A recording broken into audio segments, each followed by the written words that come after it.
Now we are going to talk about iron.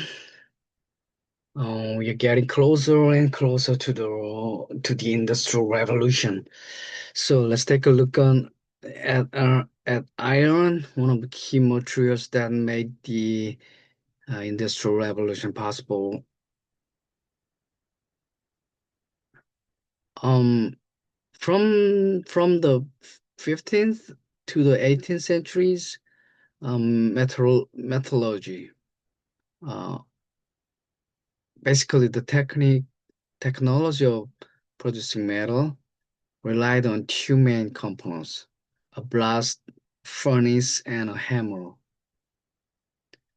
And in fact, that base combination is still used today.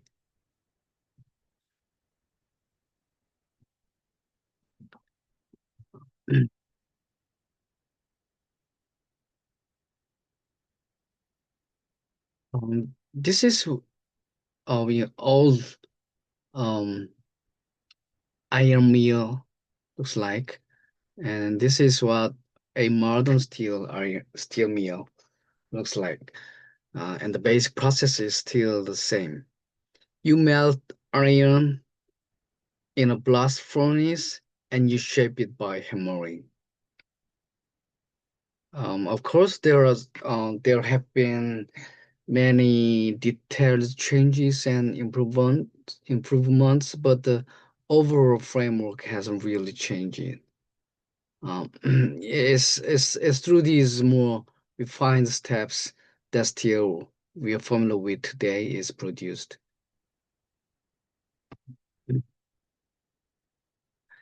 Um, what we call pure iron is just iron with no significant additives. But if you add a small amount of carbon, less than 2%, its strength increases dramatically. That's what we call steel. So Iron Man um, is not that strong enough to compare with the Steel Man. Yeah, it's funny. But it's yeah, Iron Man. Yeah, it's not a good name for the character. Up to the 18th century, the process of making iron was basically the same as it today. But the big difference, both before and after Industrial Revolution, was the scale, the quantity produced. Before the 18th century, two small private furnaces might produce 100 to 150 tons per year. Today, a single modern plant can produce thousands of tons. So even though iron existed in the past, it was produced in small amounts and enjoyed by only a limited few.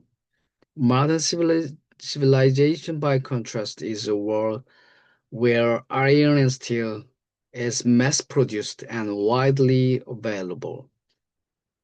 In our earlier times, ironworks, blacksmith shops, or small furnaces were scattered across many regions, producing locally and supplying only nearby areas.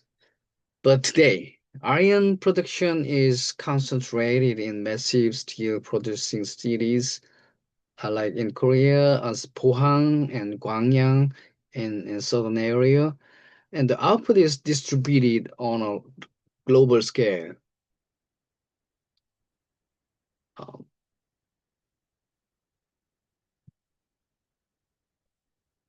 Um, the first major breakthrough in on iron and steel production was that the quantity increased enormously.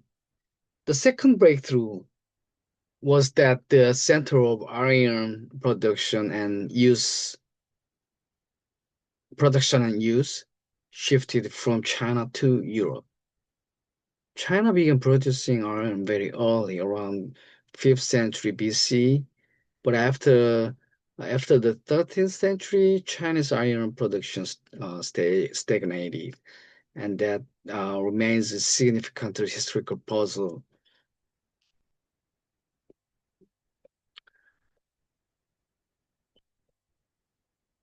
like an old story about the race between the rabbit and the turtle.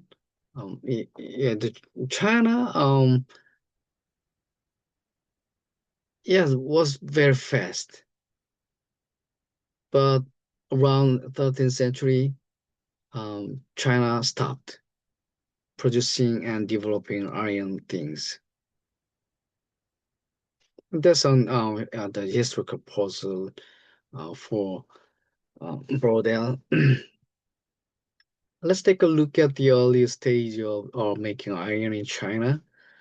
Um, this picture is from an old Chinese book about uh, yeah uh, this uh, about smelting furnace. The reason China's iron production surges so dramatically was the invention of water-powered blows, driven by water wheels, and the use of true blast furnace style smelting.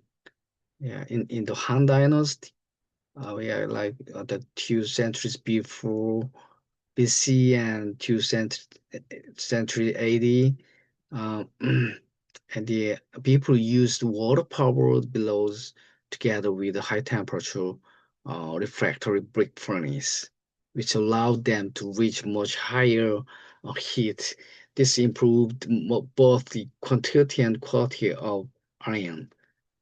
As iron production increased, the Han Dynasty boosted agricultural output, won wars, and prospered.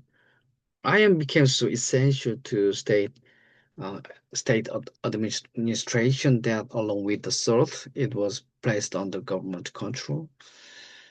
From a technological point of view, the Chinese were far ahead of Europe in cast iron production, water-powered air blowing systems, and blast furnace design, and so on.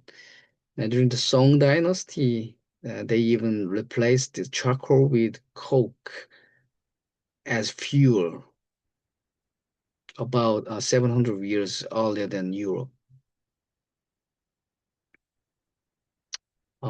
Yeah, we call it cokes, right? And as early as the Han Dynasty, they developed a steel making technique called the um, like a Changgang method used to produce raw steel.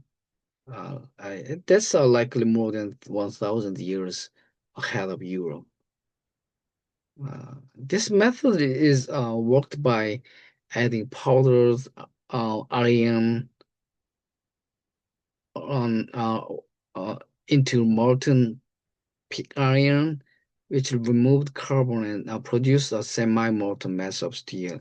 It's a little bit complicated technical one, but just forget it. Just remember that they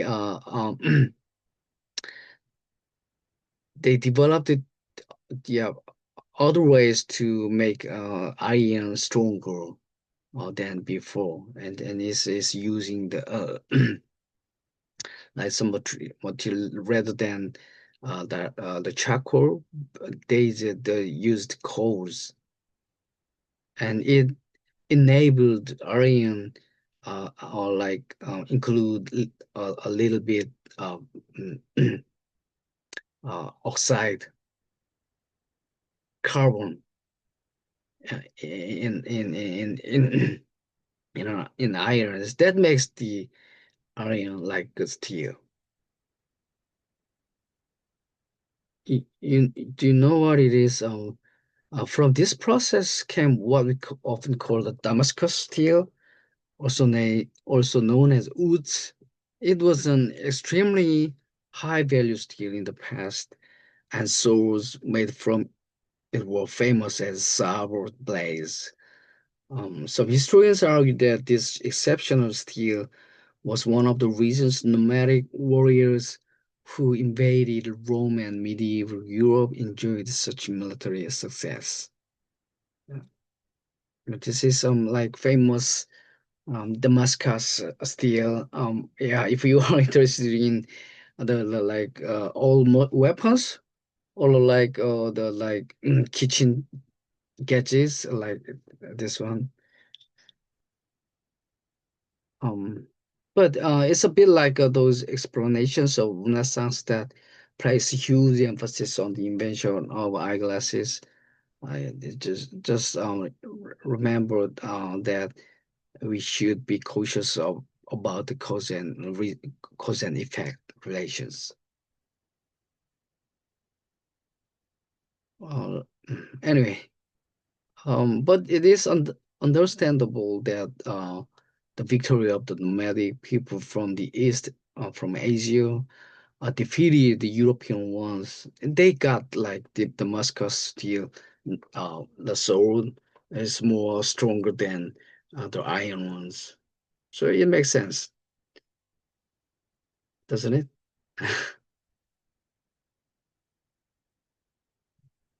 So today, China produces 1 million tons of steel out of the world's total 1.8 billion tons. Even if you add up the production of all other countries combined, their total still does match China's output alone.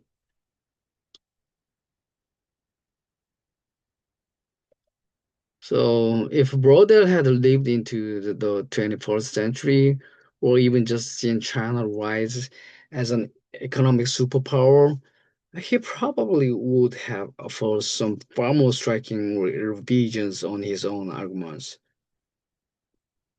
So when the China regained the kind of economic stature it once held in antiquity in 2010, China's GDP surpassed Japan, which had held the world number two position for more than 40 years. From that moment on, China became part of the G2, taking the second spot right behind the United States. And in terms of purchasing power parity, PPP, so-called, which adjusts for price levels, China has already overtaken the United States. Do you remember this? Yeah, I mentioned about this in the first or second class of this semester. Anyway, normal GDP, I'm sorry, nominal GDP still places the US at number one. But if you look at what the same $1 can actually buy, China has already pulled ahead. Yeah, yeah. That's why Donald Trump is like this.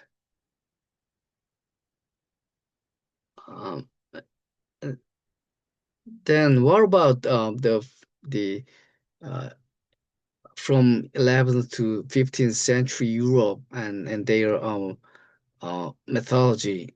Um, Europe made remarkable progress, starting from a fairly primitive level of mythology.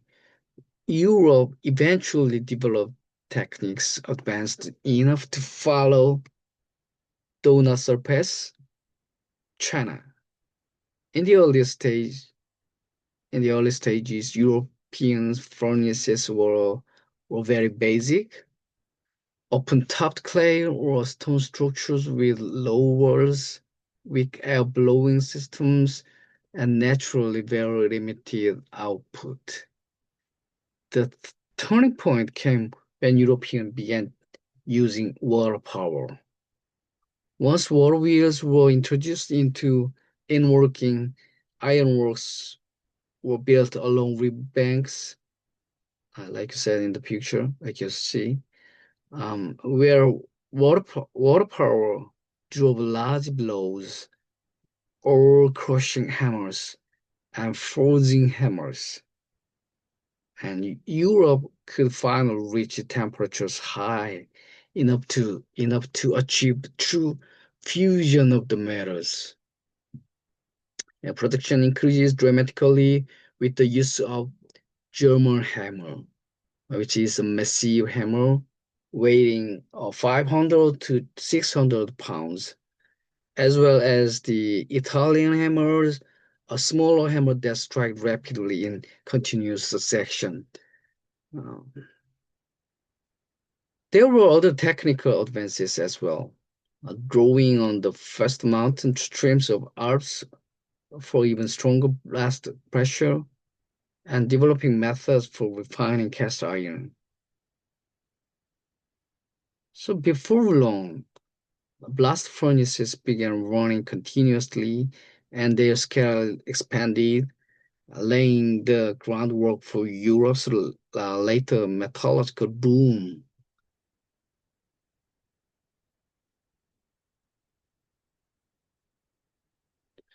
But during this period, Europe experienced frequent wars, the Hundred Years' War, the 30 Years' War, and others. So the demand of iron goods was extremely high.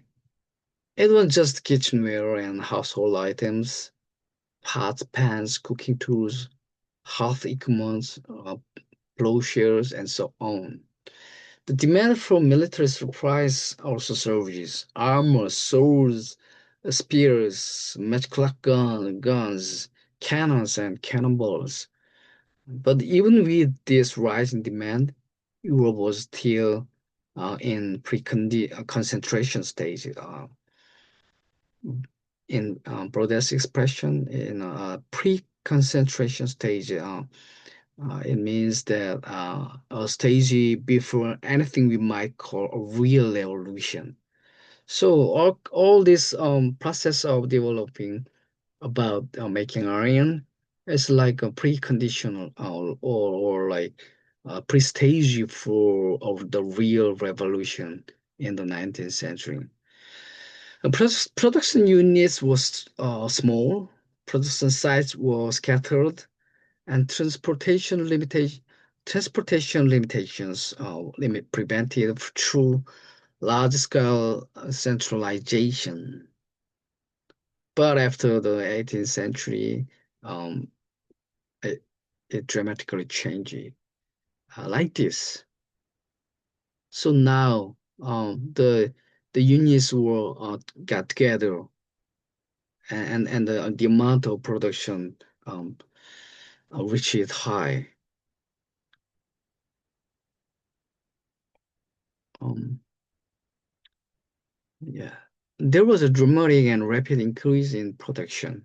You can see that clearly in the graph. Actually, the bars in the graph aren't drawn to scale. If we wanted them to be accurate, the modern bars would have to be much longer, right? So, in other words, the rate of change isn't fully reflected. Even so, if we just look at the numbers, say, iron production in the 1970s and the changes up to the 18th century don't look revolutionary at all. Actually, the numbers are not exactly accurate because AI is not that smart as of right now. So yeah, I didn't check out twice. Sorry. Anyway, but anyway, we can check out that uh, the dramatic increase of the amount of the production growth. Anyway, that's what the mm, uh, according to Brodel, the changes of the 18th century don't look revolutionary at all. Consider in the 1970s, the production of the in the era of 24th century, 20th century, in the late 20th century. But that judgment comes from the fact that Brodel never saw the late 20th century and the 21st century. Now, if we look at 21st century steel production, Brodel would be genuinely shocked by data. Like, yeah, I already mentioned the amount of the steel production in the 21st century. Compared with the 1970s, global steel output right now has more than doubled. Yes, as global production. So it's not one-to-one comparison with Europe alone. But historically, Europe practically monopolized steel production. So the difference isn't as large as it might seem. All right, so um, we can we can point out the problem by the explanation in this book and brothers the point of view about the revolution. Uh, yeah, the main problem of this kind of explanation is like they just arguing based on the data, the numbers. But that's yeah, I don't think it's not a good way to um argue about this. Yeah, I agree with that the revolution and the prestige of the revolution and the revolution itself, but uh, about the point of dramatic change. Uh, if we are concentrated on the numbers, we should say that the revolution was like yeah found in 21st century based on this number. It's more dramatic than the 1970s, right? So my point of view is is that we should not focus on the numbers itself, but all the ways of life. Oh, in the late 19th century, with the help of the production of steel, it changed our daily life, right? All materials are made from steel. So we can't call it revolution. However, in the 21st century and the production of the steel has been increased like this is not kind of revolution, right? As of right now, for today's concern, it's not about steel production, but it is like AI or things like that, robots. And so yeah, my point is that the number of the production of steel is not a good way for reasoning about a revolution. Okay, so now we have arrived at the conclusion. Broader sums up everything up in two main points.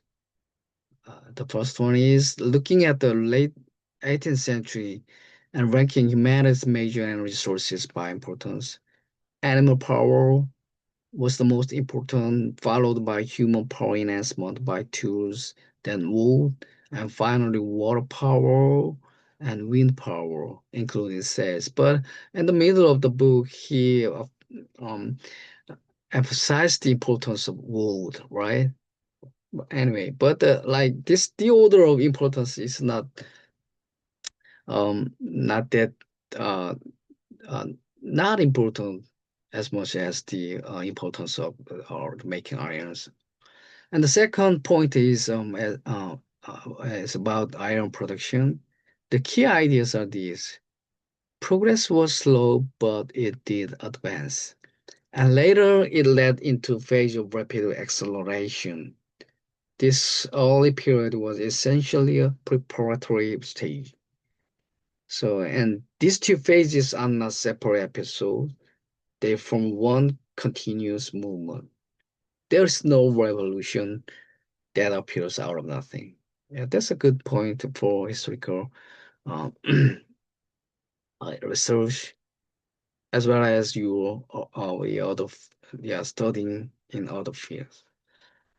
All right, everyone, this is it. Let's wrap it up. And yeah, I hope you have wonderful weekends. And remember that we have two more classes, and you should um, watch all things next week. and the week next week, 2 weeks later, we are going to have a final exam. Okay. Thank you for everything. Goodbye.